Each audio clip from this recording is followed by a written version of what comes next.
আমি সবার সঙ্গে একটা ঘরোয়া বৈঠক করার জন্য অনেকদিন থেকে চিন্তা করছিলাম, কিন্তু আমার অভিজ্ঞতার অভাবে সেটা করে উঠতে পারতেছিলাম না। শুরু হয়েছিল যখন আমরা ডিসি কনফারেন্স করলাম, আমার খুব ভালো লাগলো যে সবার সঙ্গে দেখা হলো। সঙ্গে সঙ্গে বললাম যে আমরা জেলা পুলিশ সুপারদের নিয়োগ একটা করতে পারি, এরকম খুব ভালো হবে, একটা নিয়মিতভাবে করে ভালো। তো বেশ কয়েকবার বলেছি, মনে হচ্ছে এতে একটা কাজ হবে, কেউ এটা অর্গানাইজ করবে, কিন্তু আমার একটা কথায় রয়ে গেছে, এটা হয়নি। শেষে একদিন সম্প্রতি আবার কথাটা উঠাতে, তো ঠিক আছে এটা আমরা করি। একটু দেরিতে হলো, তা হলো, আমরা সবাই একত্রে বসলাম, খুব ভালো লাগলো সবার সঙ্গে দেখা করে, যেটা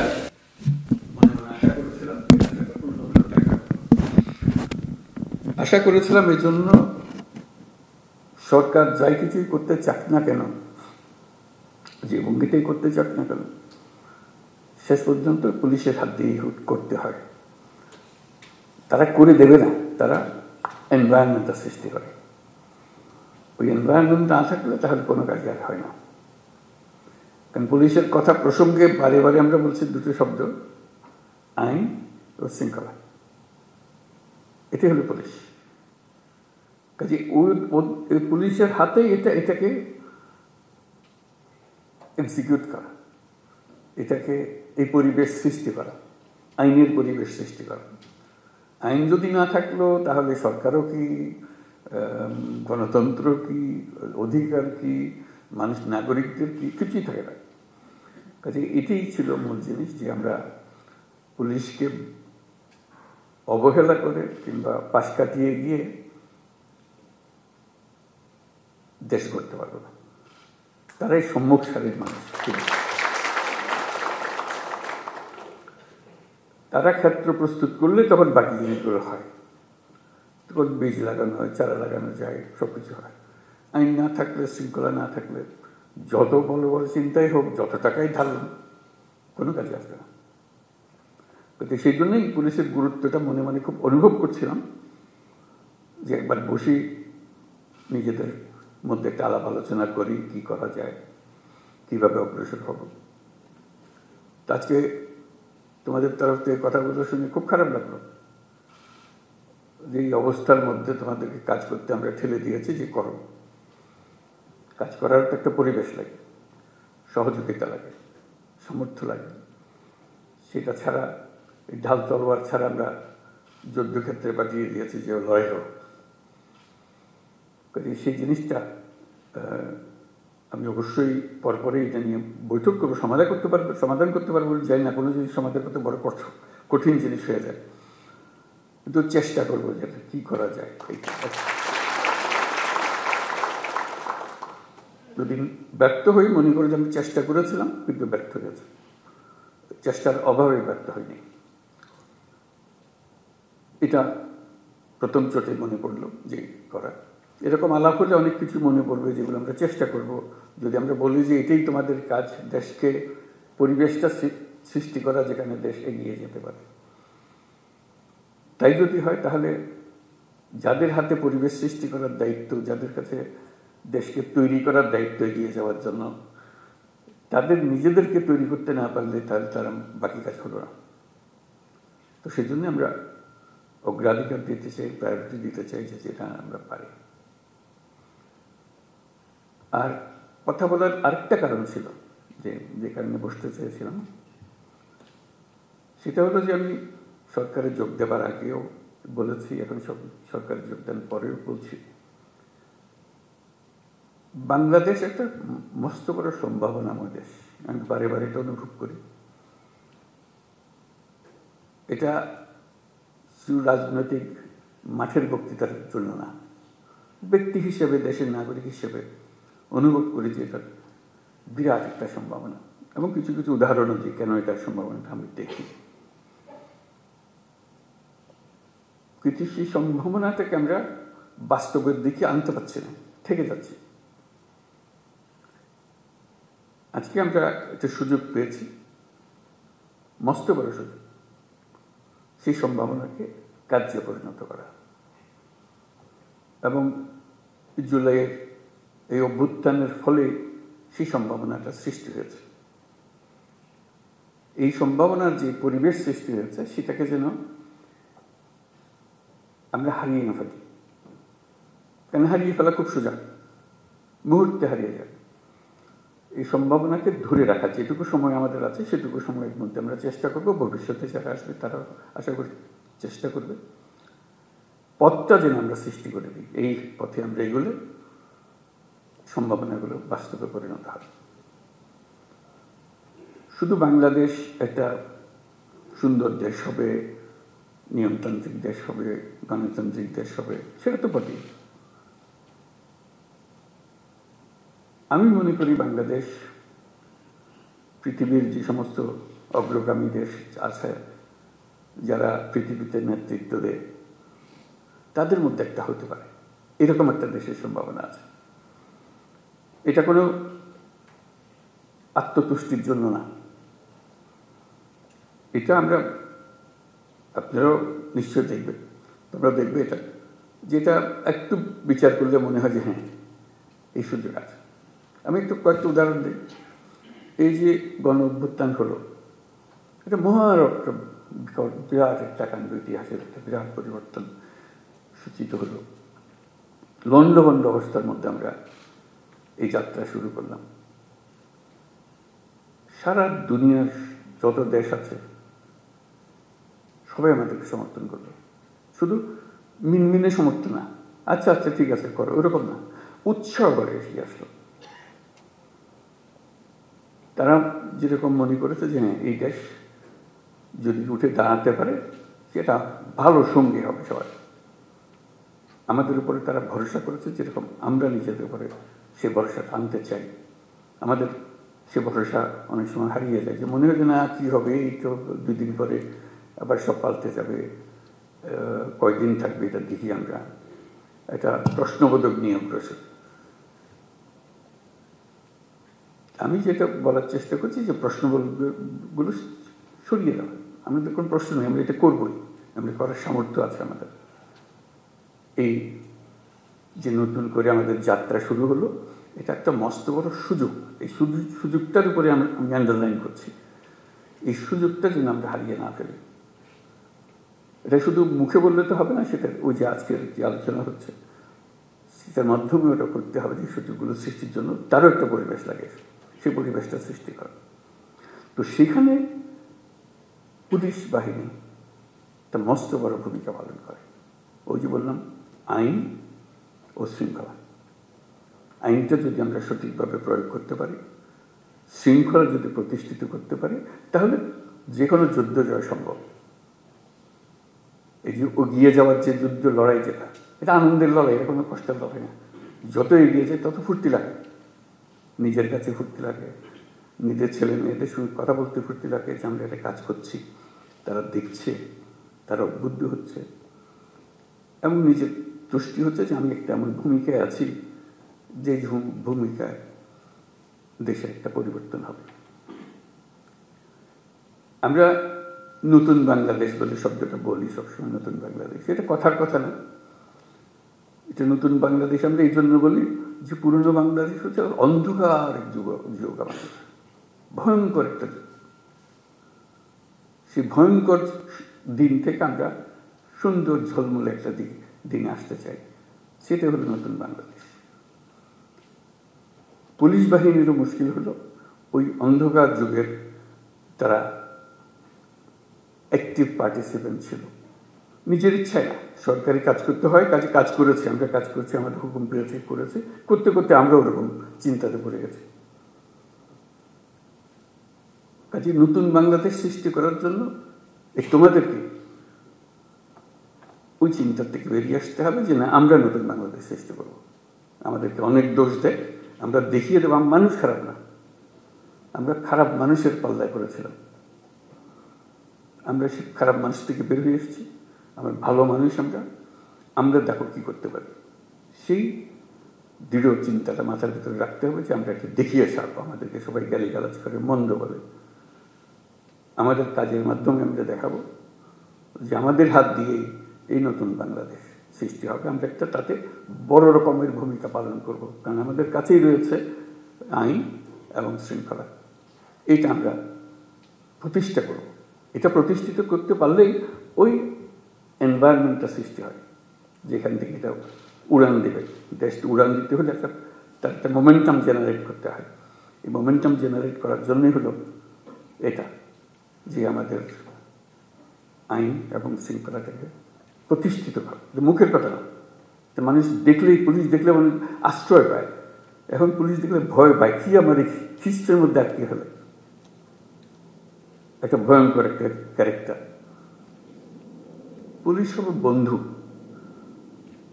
এটাই হলো। কারণ আমি আইনের পক্ষের মানুষ, আমি আইন প্রতিষ্ঠা করার মানুষ। আইন হলো আমাদের সবার আশ্রয়। তো পুলিশ হলো সে আশ্রয়দাতা, যে আমি আইনের আশ্রয় নিয়ে আসছি, আইন আপনাকে সুরক্ষা দেবে। এটা যদি আমরা এই ইমেজটা যদি প্রতিষ্ঠিত করতে পারি, অতীতের সব কথা মানুষ বলে যাব। কাজে এটা নিয়ে কান্নাকাটি করে কোনো লাভ নাই, কারণ সেইটা আমরা বদলাতে পারবো না। সেই 16 বছরের ইতিহাসে আমরা বদলাতে পারবো না। সেই 16 বছরের কালিমা আমার সারা গায়ে মাখা আছে, আমি রাতারাতি পাল্টাতে পারবো না। এটা মানুষ হিসেবে আমি আমার কর্তব্য নির্ধারণ করতে পারি, আমি আমার সম্পূর্ণ নতুন ভাবমূর্তি আমি প্রতিষ্ঠা করতে পারি। এবং যে সরকার তোমাদের নিয়ে কাজ করছে, সেই সরকারের ইচ্ছা যে তোমরা সেই ভাবমূর্তিতে চলে আসো, যাতে করে সবাই, দুনিয়া সবাই দেখে, মানুষ, দেশের মানুষও দেখে আমরা শুধু পুলিশ বাহিনী না, আমরা নতুন বাংলাদেশের পুলিশ বাহিনী। এই ক্যারেক্টারটা জন্য দেখলে মনে হয় যে না, এই লোকটা, এই পুলিশটা নতুন বাংলাদেশের পুলিশ। তোমার কাজে কর্মে তখন মানুষ অতীত ভুলে যাবে, মাফ করে দেবে, যা আমাদের সবাইকে ভুক্তভোগী হতে হয়েছে, সেটার কারণে তাদেরকে সেই ভূমিকা পালন করতে হয়েছে। এখন সুযোগ পেয়েছে, তারা নিজের চরিত্র নিজের ভাবে উন্মোচন করেছে যে আমি নতুন বাংলাদেশের পুলিশ। এই নতুন বাংলাদেশের পুলিশ বলতে যা যা তোমার মনে আসে, সেই জিনিসটাকে প্রতিষ্ঠা করা, এটাই হলো আমাদের মূল কাজ। এটা করতে পারলে আমরা আমাদের এই যে সুযোগ সৃষ্টি হলো, আমি যেটা সুযোগের উপরে জোর দিচ্ছি, অভ্যুত্থানের কারণে যে সুযোগ সৃষ্টি হয়েছে, যার কারণে আমরা নতুন বাংলাদেশের কথা জোর দিয়ে বলছি। মাঝে মাঝে লোকে মনে করে এটাও একটা রাজনৈতিক বক্তব্য, বলতে শুনতে ভালো লাগে, কিন্তু অন্তঃশাসন না।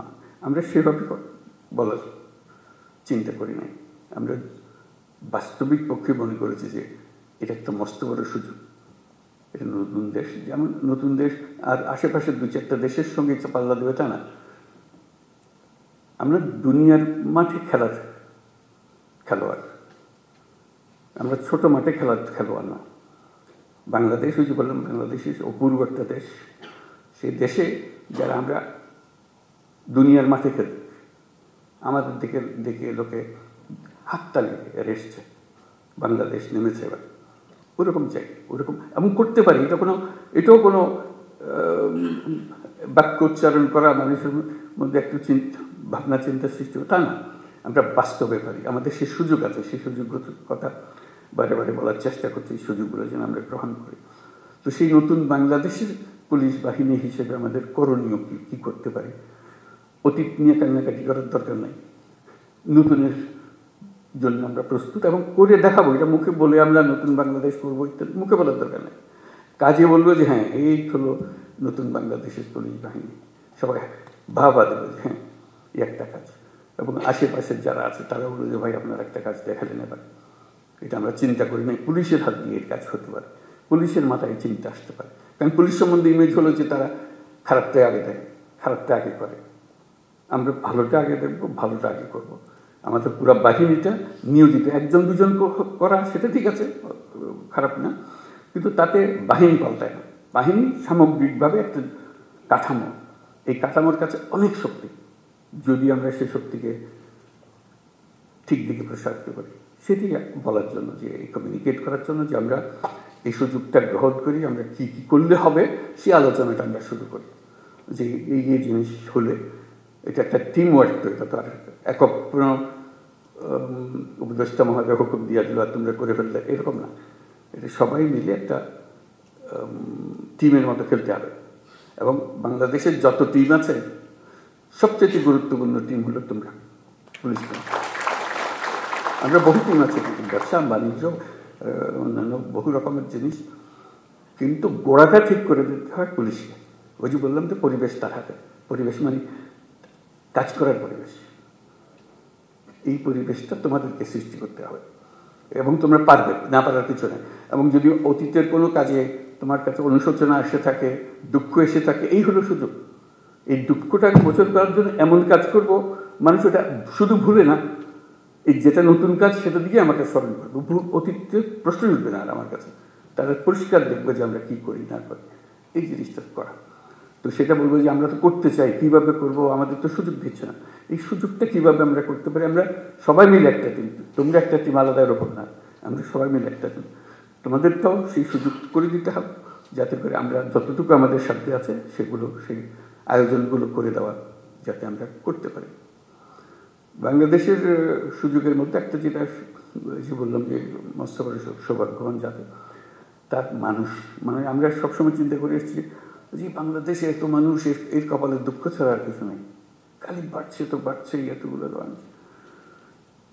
বাস্তব পরিস্থিতি তো উল্টা। আমরা এত সৌভাগ্যবান জাতি যে আমাদের শক্তির অন্ত নাই, মানুষের শক্তি। মানুষের শক্তির সঙ্গে কেউ পাল্লা দিতে পারে। মানুষের ভিতরে ভীষণ রকম একটা সৃজনশীলতা আছে, যে সমস্যা দিকে সেই সমস্যাকে উল্টে ফেলে। এটা সমাধান এমন জিনিস হয় যে মানুষ চিন্তাও করে না, এটা সমস্যা ছিল, এটা এসে অদ্ভুত রকম করে পাল্টে ফেলছে। আমাদের সেই সামর্থ্য আছে, কারণ আমাদের যে জনসংখ্যা তার বেশিরভাগ হলো একেবারে কাঁচা তরুণ। এরকম দেশ দুনিয়াতে নাই, এত মানুষ, এত তরুণ মানুষের দেশ।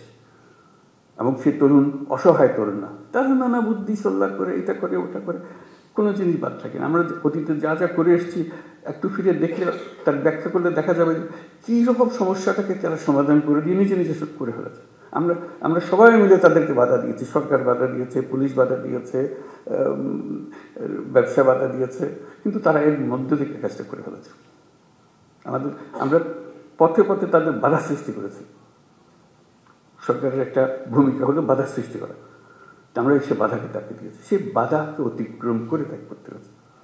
এখন আমাদের যেটা শপথ নিতে হবে, সিদ্ধান্ত নিতে হবে যে মানুষকে আমরা বাধা দেব না, তার পথকে আমরা সহজ করব, তার পাশে থাকবো। তাহলে দেখবে যে এই দেশের এখন সমস্যা হবে না। শুধু তার পাশে থাকা, শুধু আইনের ভেতরে তাকে রাখতে হবে। তাকে বলতে ভাই আইনটা পাল্টেন না, আইনটা হাতে নিয়েন না, আইনের ভিতরে থাকেন, আমি যা দরকার আমি করে দেবো আপনার জন্য, আইনের ভেতরে থাকেন। আর আমি নিজে যদি আইন ভঙ্গ করি তাহলে সে তো বলবে যে আসে আমি কি, আপনি কি আমার ওয়াজ করতেছেন, সেই ওয়াজটা আপনি নিজে মানতেছেন না, সে হাসবে। তখন এটা কোনো অর্থ থাকবে না। কাজে নিজে আগে মানি যে আমি আইনের ভেতরে থাকবো, এবং তখন সে মানবে যে হ্যাঁ আইন এটা আমাদের করতে হবে, যে করা। সম্ভাবনার কথাটা বললাম, এই সম্ভাবনাটা কীভাবে আমরা কাজে লাগাবো। এই সরকার, অন্তর্বর্তীকালীন সরকার, এটা হাতে খুব বেশি সময় নাই। আমরা অলরেডি 7 মাস পার করে এসেছি। আমরা বলছি ডিসেম্বরে নির্বাচন হবে। তো কাজে এর মধ্যে যা আমরা করতে চাই, যা আমাদের সামর্থ্য আছে এগুলো করে ফেলা। কাজে কী কী সংস্কার, আমরা সংস্কারের উপর দিচ্ছি, তোমরাও সংস্কারের কথা বলছো, যে আমাদের যত সংস্কার করার দরকার আছে আমি করে ফেলি। কারোর জন্য অপেক্ষা করে আমাদের কোনো ফায়দা হবে না, কাজটা করতে হবে এবং সেটা আমাদের প্রতিষ্ঠিত করতে হবে। যে আমরা সেই অংশটা করব, এটা আশ্বাস দিলাম তোমাদেরকে। তোমরা আমাদেরকে বলো যে আমরা আমাদের পার্টটা আমরা করবো। আমরা এই নতুন বাংলাদেশের নতুন সৈনিক পুলিশ বাহিনী হব। এটা হলেই আমরা ওই ক্ষেত্রটা প্রস্তুত করলাম। এই ক্ষেত্র প্রস্তুত করলেই আমরা থাকি আর না থাকি, এটা রেশ থেকে যাবে, এটা চলবে। অন্যরা মনে করবে যে না এটা সুন্দর চলছে, এটা চলতে থাকবে, সেই জিনিসটা করে। যেহেতু নির্বাচন আসছে, নানা রকমের সমস্যা হবে, নানা রকম চাপ আসবে, তবে ডেসপারেট হয়ে যাবে, আমার ক্যান্ডিডেটকে জেতাতে হবে, ওর ক্যান্ডিডেটকে জেতাতে হবে। তুমি এখন আইন মানতে চাইলে তোমার উপরে খেপাখেপি করবে যে না কিছু তো আইন, তুমি আমাকে আইন দেখাও, এসব হবে। আমাদের সেখানে শক্ত থাকতে হবে, আইনের ভেতরে থাকতে হবে, যাতে করে যে সরকার নির্বাচিত হয়ে আসবে সে সরকারের আইনের সরকার যেন হয়, আইনের মারফতে যে এসছে, যে আইন ভেঙে ভেঙে এসছে সে সরকার কোনোদিন আইন রাখতে পারবে না, কারণ সে ভাঙারই অভ্যাসটা। কাজে এই যে সুযোগের কথাটা বললাম, এই জন্য বললাম এই সুযোগটা হলো এমন যে আমরা যাতে ভবিষ্যতের সরকারটা যেন আইন মানার সরকার হয়, এটার জন্য আমরা নিশ্চিত করতে পারি। সেটারও দায়িত্ব তোমাদের হাতে, যেহেতু নির্বাচনটা তোমাদের হাত দিয়ে হবে। কারো কথা মানার দরকার নাই, না অন্তর্বর্তীকালীন সরকার, না অন্য সরকার যারা নির্বাচন করছে তাদের বিষয়ে কারো কথা। আইন যা বলে তুমি আইনের ভেতরে থাকো, তাহলে পরবর্তী সরকার আইন মানার সরকার হবে।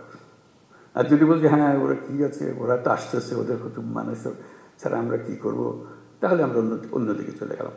যেই হোক সে ছাত্রদের দল হোক, সে পুরানা দল হোক, নতুন দল হোক, কিছু হয় না, বলে আমরা আইনের ভেতরে আছি। আইন আমাদের যা নির্দেশ দেবে সে নির্দেশ, আপনারা আইন পাল্টান, আমরা সে নতুন আইন সেভাবে করবো। ওই জিনিসটা যেন শক্ত থাকে, যে আইনের ভেতরে থাকবো, যাতে ভবিষ্যৎ আমাদের আবার এই পুরনো জগতে ফিরে যেতে না। আমাদের শুধু ভয় হলো আবার অন্ধকারে যেন হারিয়ে না যায়।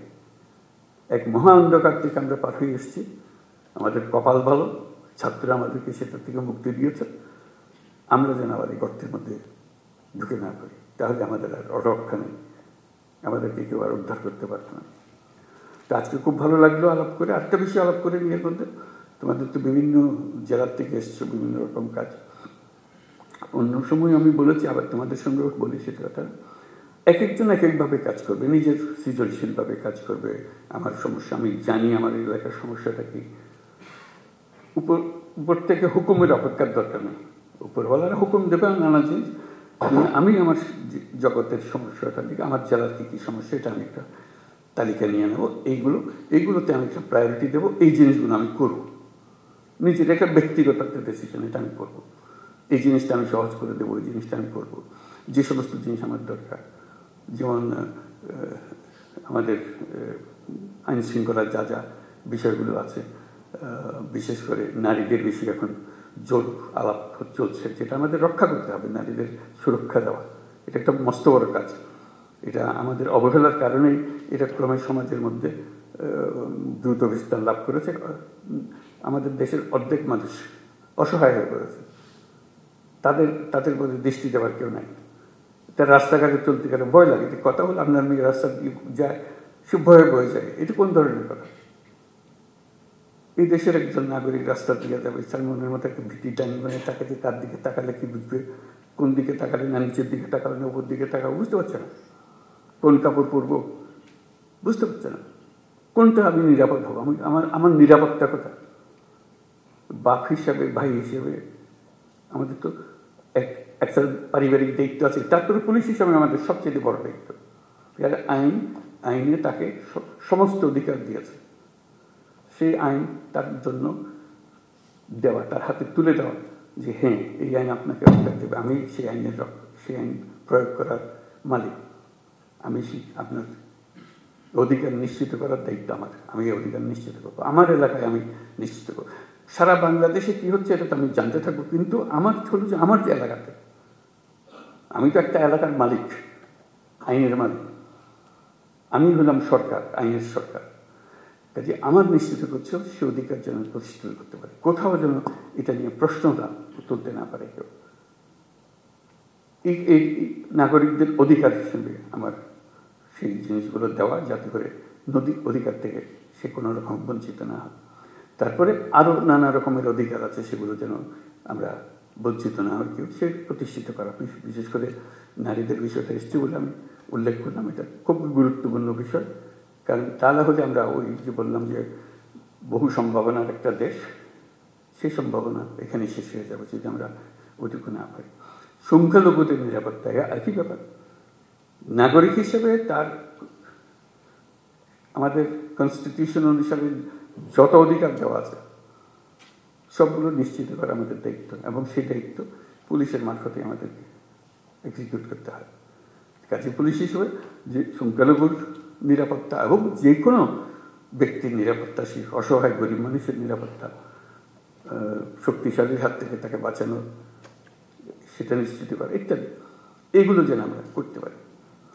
এই প্রসঙ্গে আরেকটা বিষয় একটু পরিষ্কার করি।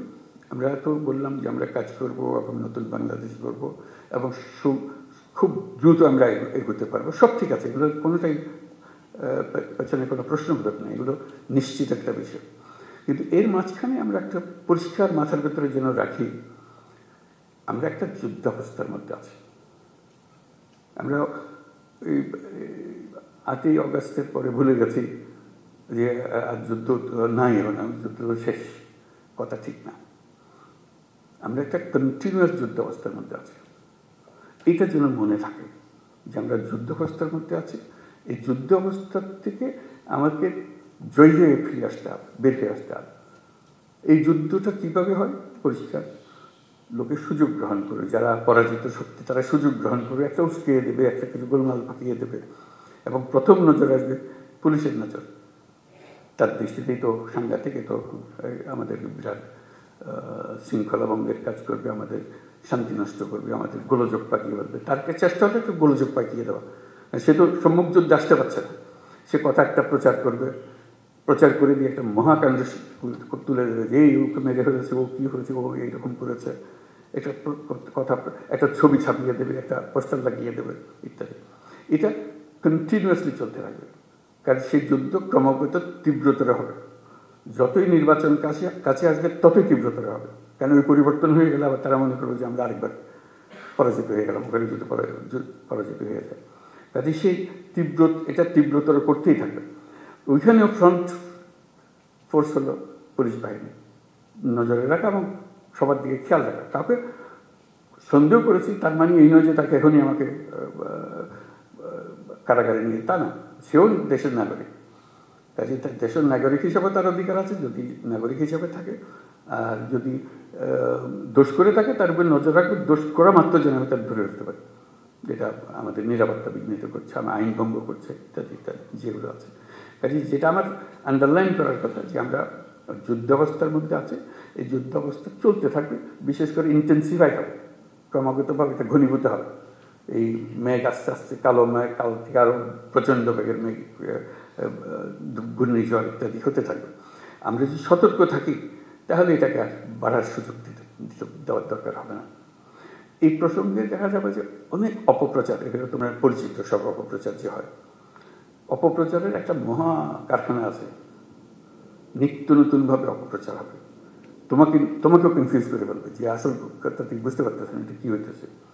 ঠিক আছে, সেটার থেকে বাঁচা, এই অপপ্রচার থেকে বাঁচা। অপপ্রচারে কোনো একটা সূত্রপাত হলে তোমার এলাকায় যদি হয়, সঙ্গে সঙ্গে এটা রিপোর্ট করা যে এখানে একটা অপপ্রচার চলছে, এটাকে শিগগিরই এটাকে পরিষ্কার করে ফেলতে হবে, লোকে যেন ভুল ধারণার মধ্যে না থাকে। নড়াচড়া ইত্যাদি, কারাই অপপ্রচার করছে, কারাই ফ্যাক্টরি বানিয়েছে, কোথায় বানিয়েছে, কারণ তাদের এন্ট্রান্স সর্বত্র, যেহেতু তাদের হাতে বিশাল অঙ্কের টাকা আছে, কী পরিমাণ টাকা আছে সেটা পত্রিকায় তোমরা দেখতেছো। ওইটার থেকে ওই যুদ্ধটা আমাদের জয় করতে, আমরা এই যুদ্ধকে উঠতে দেবো না এটা। আর আমাদের জগৎকে আমরা যে নতুন বাংলাদেশ গড়তে চাই, সেই নতুন বাংলাদেশ দিকে আমরা অগ্রসর হব। এটা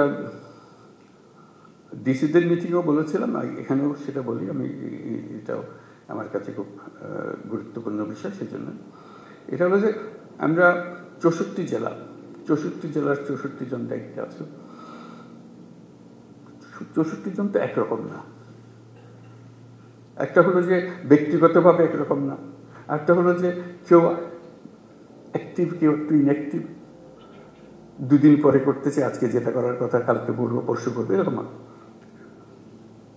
তো সেটা যে আমরা যাচাই করবো কীভাবে, সেই জন্য স্বরাষ্ট্র মন্ত্রণালয়কে বলবো একটু খেয়াল রাখা, এটা একটা প্রক্রিয়া সৃষ্টি করা, যাতে করে উৎসাহ হয়। আমার কাজের মধ্যে একটা উৎসাহ আছে, আমি যেন ঝিমিয়ে পড়লে এটা আমাকে জাগিয়ে দেয়। আমি পারি, কিন্তু একটু ঝিমিয়ে গেলে একটু চাঙ্গা করে কী করা, আমি প্রস্তাব দিচ্ছি যে র্যাঙ্কিং করা। প্রতি মাসে এই 64 জেলাকে 1 থেকে 64-তে নিয়ে আসা, সবাই কে কোন স্থানে আছে। ক্লাসে এরকম হয় না যে ফার্স্ট বয় সেকেন্ড বয় হয়, ফুর্তি লাগে। আমার একেবারে লেজের গোড়ায় দিয়েছি, আমার খুব খারাপ লাগে, আমি পারি, তখন আমার একটু গোসা লাগে যে কী বলে ওই কারণে আমার উপরে যায়, আমি হচ্ছে অনেক ভালো করি। কত বলবো যে আমার জেলাটা আসলে খারাপ, আমাকে এই জন্য হয়েছে, পরে বলছে না ওরটাও তো খারাপ, ওটা তো ভালো না, ও তো আমার উপরে চলে গেছে। এই জিনিসটা করে, এটা খেলার মনোবৃত্তি থেকে, কোনো কাউকে শাস্তি দেওয়ার জন্য না, যে এটা খেলোয়াড়, যে সবাইকে জানানো হবে এই কী ক্রাইটেরিয়াতে হবে সেই ক্রাইটেরিয়াটা তার ঠিক করে দেবেন। তোমরা জানো যে এই ক্রাইটেরিয়াতে বিচার হয় এবং প্রতি মাসে এটা তৈরি হয় 1 থেকে 64। তো আমাদের যেটা হবে, তাদের স্বরাষ্ট্র মন্ত্রণালয়কে বলবে যেটা হবে, একই ব্যক্তি বারে বারে 64তে থেকে যায়, এটা নিয়ে এখন আমাদের সন্দেহ। আগে যে 64 ছিল 64, তারপর 63তে চলে গেছে, তারপরে 50-এ চলে গেছে, তারপরে 32-এ চলে গেছে, সে নড়াচড়া করে। এইগুলো 64 আর নড়ে না দেখি, খালি ওখানেই থাকে। তাহলে তার মধ্যে একটা বেসিক প্রবলেম আছে, হয় এটা তার পারিপার্শ্বিক একটা প্রবলেম অথবা তার ব্যক্তিগত একটা প্রবলেম। সেটার দিকে নজর দেওয়া, তার একটু সাহায্য করা, যে একটু নড়াচড়া, একটু 2-1 ধাপ উপরে ওঠো, চেষ্টা করো, উৎসাহিত করা। কেন এটা উৎসাহিত করা, ইনসেন্টিভ দেওয়ার জন্য, যে আমরা দেখালাম যে কী হলো। ওই শুধু নজর রাখা যে জায়গাতে আছে নিচের দিকে, সেই নিচের দিকে থেকে যাচ্ছে, উপর দিকে উঠতে ওঠার চেষ্টা করতেছে না বা পারতেছে না, তাহলে তাকে ট্রেনিং দিতে হবে, তাকে আরেকজন সাহায্য করে দিতে হবে, যাতে করে সে একটু উপরে উঠতে পারে। আর যে 10-এর মধ্যে ঢুকে গেছে আর 10 থেকে নামতেছে না, বাবা সে শক্ত করে ধরছে, সে ভালো, তার দিকে একটু নজর রাখা যে হ্যাঁ ভালো কাজ, ভবিষ্যতে অনেক কাজ দায়িত্ব দেওয়া যাবে থাকে, যে 10-এর মধ্যে থাকে, প্রত্যেকবারে দিকে 10। এরকম একটা প্রক্রিয়া হলে ফুর্তি লাগে কাজ করার মধ্যে। তা আমরা প্রযুক্তিকে আনতে চাচ্ছি আমাদের কাজের মধ্যে। আমরা পুলিশ রিপোর্ট করা, কী বলে এটা, মামলা রুজু করা, এগুলো অনলাইন, এগুলো আছে না, অনলাইন চালু করে কাজ হচ্ছে আমি ভালো। এই অনলাইন আমরা সব যত কিছু আছে এখন অনলাইন করার চেষ্টা করি, এটা দিয়ে শুরু হলো অনলাইন, এটা মামলা রুজু করা। আমরা দেখবো তো কোন জেলাতে কয়টা হয়, এটার একটা ছবিটা দিয়ে দেওয়া, টেবিলটা দিয়ে দেওয়া। এই জেলাতে এই মাসে, এই মার্চ মাসে 32টা হয়েছে, এই মাসে, আগের মাসে 30টা ছিল, আগের মাসে 20টা ছিল, এখন 32টাতে আছে। আরেকজনের প্রথম মাসে 20টা ছিল, তার মধ্যে 40 হয়েছে, তা তো 80টা হয়েছে, দ্রুত চলে যাচ্ছে। একই কাজ, একজনে সবাইকে উৎসাহিত করছে, যেখানে কাজ আটকে যাচ্ছে সেখানে তাকে সাহায্য করছে, যে আমি ফোন করতেছে, ভাই কি আমাদের এখানে আটকাই দিলেন, কি এটা চলতেছে না, আমার পারতেছে না, তো আমরা আমাদের বারবার কমপ্লেন আসছে, আসেন একটু ঠিক করে দেন, নাহলে আমি পিছিয়ে যাবো। অর্থাৎ এই সংখ্যাটা বাড়তে হবে। আসতেছে মামলা আসতেছে, কিন্তু লিখিতভাবে আসতেছে, আমরা বলি না লিখিত মামলা আস্তে আস্তে আমরা বন্ধ করে দেবো। এটা অনলাইনে আসতে হবে, অনলাইনকে তাকে অভ্যস্ত করা, যে হ্যাঁ আসলে ভাই আপনাকে দেখাই দেবো, আর চলেন আপনি অনলাইনে করেন এটা। সে তো জানে না অনলাইন প্রথম দিকে, কাজে আসলেও আরেকজন বলবো আসছে, একজন সময় হয়ে গেছে, আপনি তো অনলাইন শিখে ফেলেছেন, ওইখানে শহরে অমুক জায়গাতে আছে, ওরা করে এগুলো, আপনি ওখানে যেন ওরা করে দেবে, আমার কাছে আসার দরকার নেই। উৎসাহ সহকারে তারা দেবেন, যাতে আর নম্বরটা বাড়ে, আপনার অনলাইনের সংখ্যাটা বাড়ে। যত অনলাইনের সংখ্যা বাড়বে তত বুঝলাম যে কেউ না কেউ ইনিশিয়েটিভ নিচ্ছে, ইনিশিয়েটিভ নিলে কাজটা হতে পারে, সে কাজগুলো করে দেওয়ার জন্য। এরকম প্রত্যেকটা জিনিস মানে অনলাইনের মধ্যে আমরা আনতে থাকবো। ন্যাশনালি অনেক জিনিস আমরা অনলাইন নিয়ে আসবো, যেমন কর দেওয়া, ট্যাক্স দেওয়া, পুরো ট্যাক্স সিস্টেমটা অনলাইন হয়ে যাবে, অনলাইনে দেবে। অর্থাৎ তাকে সরকারি অফিসের পেছনে দৌড়াদৌড়ি করতে না। এগুলো আছে, দোকান আছে, তার এখানে আমি ট্যাক্স দিতে পারি, ব্যাট দিতে পারি, যা যা করতে হয়, লাইসেন্স নিতে পারি, সব কিছু দেওয়া আছে। আমার তথ্য দিলে সে আমার লাইসেন্সটা দিয়ে দেয়, ফুরে গেছে, তার সঙ্গে আর কোনো কিছু, দোকান সাজাই বসে আছে, আমি শুধু গিয়ে টাইপ করতেছি। এরকম প্রতিটি ক্ষেত্রে আমরা ওই সিস্টেমে আমরা চলে যাচ্ছি আস্তে আস্তে। যেমন এখন ইয়ের ব্যাপারে, পাসপোর্টের ব্যাপারে বলেছি, নিশ্চয়ই তোমাদের নজরে এসছে, আমরা বলছি পুলিশ ভেরিফিকেশন লাগবে। প্রথম সব চমকে গেছে, আর বলে কি পুলিশ ভেরিফিকেশন, এত অভ্যস্ত হয়ে গেছে আমরা পুলিশ ভেরিফিকেশনে, যেটা তুলে দেওয়া মাত্র চমকে উঠেছে, কারণ অথচ এটা কোনো দরকার নেই। আমি এই দেশের মানুষ, আমার এনআইডি ছাড়া প্রতিষ্ঠিত করেছে, আমি এই দেশের নাগরিক। নাগরিক হিসেবে পাসপোর্ট পাওয়া আমার অধিকার। আমার যদি কোনো কেস থাকে, মামলা থাকে, সরকার আমাকে সেটার জন্য বাধ্য করে বলে যে না এই লোকের মামলা আছে, তাকে কোনো সময় পাসপোর্ট দেওয়া যাবে না, সেটা সে করতে পারে। তার ইয়েতে গেলেই আমরা পাবো, তার আইডিতে গেলেই আমরা পাবো ডেটাবেসে যে তার নামে মামলা আছে, পরিষ্কার হয়ে। কারণ ভেরিফিকেশনের দরকার নেই। এই একটা হামলা মামলা মাসের পর মাস, বছরের পর বছর চলে যাচ্ছে, সে বেচারা পাসপোর্ট পাচ্ছে। তো আমরা বলছি একটু ভেরিফিকেশন লাগবে না। তখন প্রশ্ন উঠলো, এটা একটু বিপদে ফেললেন আমাদের, রোহিঙ্গারা যদি এর মধ্যে ঢুকে যায়, কারণ ভেরিফিকেশন লাগাতে, ভেরিফিকেশনে বুঝতে পারতাম যে এটা রোহিঙ্গা, কাজে তারা আমরা পাসপোর্ট দিতাম না। তো আমরা ঠিক করলাম যে না, সেটা UNHCR যারা রোহিঙ্গাদের দেখাশোনা করে, শুধু যারা, তাদের ডেটাবেস আছে, তাদের ডেটাবেস থেকে সব জানবে যে ওটা দেওয়া মাত্র ওই নম্বর ওর এনআইডি দেওয়ার মাত্রই বলবে যে ও তো এনআইডি নেই, এনআইডি ওটা বেজাল এনআইডি আছে, সে বেজাল এনআইডি অন্য জায়গায় চলে যাবে। তো তখন তার ইয়েগুলো আছে, বায়োমেট্রিক্স আছে, বায়োমেট্রিক্সটা দিলেই সঙ্গে সঙ্গে বলবো যে এটা রোহিঙ্গা ক্যাম্পের বাসিন্দা। তার যেহেতু ওই দুটা ডেটাবেস কানেক্টেড হয়ে যাবে, এটাই এখন আমরা প্রক্রিয়া করছি, যে দুটো একত্র হয়ে যাবে। এটা দেওয়া মাত্রই সমস্ত তথ্য স্ক্রিনে বেশি উঠবে যে ওখানকার, তাহলে সেখানে পাসপোর্ট দেওয়া, পাসপোর্ট অথরিটি ঠিক করবে যে তুমি তো রোহিঙ্গা, তোমাকে আমরা দিতে পারলাম না। কাজে ওখানে পুলিশ ভেরিফিকেশনের দরকার নেই, যেহেতু টেকনোলজি আমাদেরকে সাহায্য করছে। অর্থাৎ আমরা ওই পথে অগ্রসর হবো যাতে তোমাদের কাজগুলো সহজ হয়, আইডেন্টিফিকেশন সহজ হয়, যাতে আমরা অগ্রসর হতে পারি, সহজে অগ্রসর হতে পারি যারা যারা আছে, কি আছে না আছে সেগুলো নিয়ে কাজ করার জন্য। কাজে বহু সম্ভাবনা আছে আমাদের এগুলো করার জন্য। আমরা শুধু এই কাজগুলো করি, আনন্দে সহকারে করি, এগুলো কোনো কষ্ট সৃষ্টি করার জন্য করতেছে না, সবার আনন্দ। আমি আমার কাছে নিয়োজিত থাকি এই কাজে, কে কার পাসপোর্ট নেই, তার জন্য কোন গ্রামে যেতে হবে, তাতে আত্মীয় স্বজন বের করতে হবে, পুলিশ ভেরিফিকেশন, সেও একটা কঠিন কাজ। তোমাকেও যে ঝামেলার থেকে মুক্তি দিলাম, সে লোকটা ঝামেলার থেকে মুক্ত হয়ে গেল। টেকনোলজি ইউজ হলো, টেকনোলজি ইউজ করে আমরা অনেকগুলো কাজ এখন থেকে করতে আরম্ভ করব, এবং যেখানেই টেকনোলজির মোকাবিলা হবে দেখবে উৎসাহিত করবে যে ভাই ওভাবে এটাই ভালো, অনেক শান্তিতে থাকবেন, আর কোনো অসুবিধা হবে না, নিজের কাজগুলো করতে পারবে। অর্থাৎ ভূমিকা পালন করার জন্য আমাদের অনেক জিনিস আছে। পুলিশ বাহিনী হলো আমাদের কোর বাহিনী, যাতে মানুষের সঙ্গে, সরকারের সঙ্গে যে আমাদের সংযুক্ত রাখে, মানুষের মনে উৎসাহ সৃষ্টি করে, আনন্দের সৃষ্টি করে, যে আমরা জাতি হিসেবে এগিয়ে যেতে চাই, আমরা হেরে যাওয়ার জাতি না, আমরা জয় হওয়ার জাতি, আমরা পারবো, আমাদের সেই সম্ভাবনার দুয়ার খুলে গেছে, সেই সম্ভাবনাগুলোকে আমরা কাজে লাগাতে চাই, সেই কথাগুলো বলো। আজকে এই কথাগুলো বললাম, আরও ভবিষ্যৎ আরও হবে, এখন অনেক জিনিস জানতে পারলাম, এগুলো নিয়ে আমরা বসে যতটুকু করতে পারি, যাতে করে আমরা আমাদের কাজগুলো যে কয় মাস আমরা দায়িত্বে আছি, সেই কয় মাসে অন্তত আমরা অনেক দূর নিয়ে যেতে পারি। ভবিষ্যতে কী হবে সেটা ভবিষ্যতের হাতে, কিন্তু আমাদের প্রতিটা দিন যেন আমরা মনে করি যে আমরা একত্রে সবাই মিলে বসে দেশের জন্য একটা কাজ করেছে, যেটা দেশকে এগিয়ে নিয়ে যেতে সাহায্য করছে।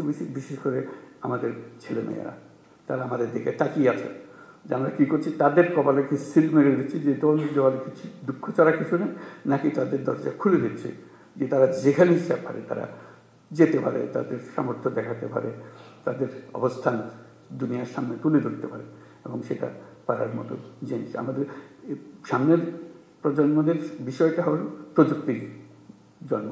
এই প্রযুক্তি দিয়ে তারা কোথায় যে চলে যাবে আমরা চিন্তা করতে পারছি। আজকে যে ছোট্ট বাচ্চাটা আপনার ঘরে বড় হচ্ছে, দেখবেন যে সে কী যে কাণ্ড করে ফেলেছে তার 18 বছর বয়সে, 19 বছর বয়সে, আপনিও বুঝতে পারেন নাই, আপনার ফ্যামিলির কেউ বুঝতে পারেনি, সেও বুঝতে পারেনি, কিন্তু সে রাস্তা পেয়ে গেছে, যেহেতু প্রযুক্তি তার হাতে এসেছে। প্রযুক্তি একটা হলো যে আলাদিনের চেরাগের মতো, এটা যার হাতে গেছে সে এটা নিয়ে যে কোনো ইচ্ছা যে কোনো জিনিস করতে পারে। আমরা স্টারলিংকের কথা বলছি, যে স্টারলিংক আশা করি কিছুদিনের মধ্যেই শুরু হয়ে যাবে। হয়ে গেলে দেখবেন যে ফাস্ট ইন্টারনেট, খুব দ্রুত গতির ইন্টারনেট হয়ে গেলে এই বর্তমান যে ইন্টারনেট আছে তার তুলনায় এটা এত গতি, তাতে সমস্ত কিছু হাতের মুঠোয় চলে আসবে, মুহূর্তের মধ্যে হাতের মধ্যে চলে আসবে, যে যা করতে চায়, আর কারোর জন্য অপেক্ষা করতে হবে। এটা তো একটা টেকনোলজি, এরকম বহু টেকনোলজি আরও আসতে থাকবে, যাতে আমাদের হয়তো একটু ধাক্কা খেয়ে এটা শিখতে হবে, কিন্তু বাচ্চারা জন্ম থেকে শিখে হবে। কেমনে শিখে, কে শেখায় আমরা জানতেও পারি না, কিন্তু সে শিখে ফেলছে সব কিছু। 10 বছরের বাচ্চা, 11 বছরের বাচ্চা সবাইকে শেখাইতেছে কী হইতে হবে। তুমি পারবে না, আমার আমি করে দিচ্ছি, 1 সেকেন্ডের মধ্যে সে করে দিল। আমি ঘন্টা খানিক ধরে চেষ্টা করছি, এটা পারতেছে না, সে 1 সেকেন্ডের মধ্যে এটা করে দেয়। তার মধ্যে একটা বিল্ট ইন একটা জিনিস আছে যেটা আমাদের মধ্যে নাই, আমরা পারিনি, আমাদের জমানায় সেটা ছিল না বলে। এখন তার জমানায় এসছে, সেটাতে ওস্তাদ হয়ে গেছে, সেই জগতের মধ্যে আমরা প্রবেশ করছি। ওকে এখন বাড়ার সুযোগ দেন, উড়ার সুযোগ দেন, সেই জন্য আমাদেরকে সবাই নিয়ে উড়ান দিতে পারে। তো সবাইকে ধন্যবাদ। আজকে কথাবার্তা হলো, আশা করি ইনশাল্লাহ ভবিষ্যতে আবার এরকম সুযোগ হবে এগুলো বলার জন্য, আলাপ করার জন্য। আপনাদের বাকি অনুষ্ঠান চলতে থাকুক। আজকে আপনাদের কাছ থেকে বিদায় নেব। আসসালামু আলাইকুম।